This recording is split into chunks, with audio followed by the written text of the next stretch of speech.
আজকে কি রান্না করবো বলো তো? কড়াইশুটির কচুরি। তুমি জানো? আটা মাখছি আমি, এদিকে মেয়ে কড়াইশুটি ছুলছে। কটা ছুলতে হবে? আর কটা ছুলতে মানে সবগুলো ছাড়াবি, নাহলে কি করে হবে?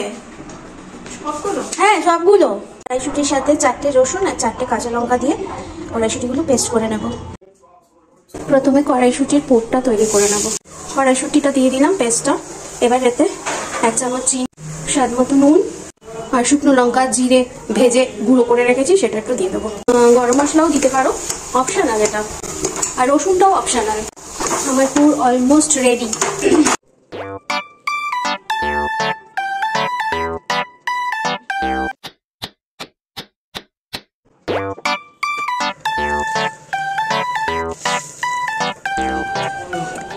আজকে কষা আলুর দমের সাথে কড়াইশুটির কচুরি, এটা আমার শ্বশুরমশাইয়ের খুব পছন্দের। দেখা যাক উনি খেয়ে কি বলেন, কেমন হয়েছে।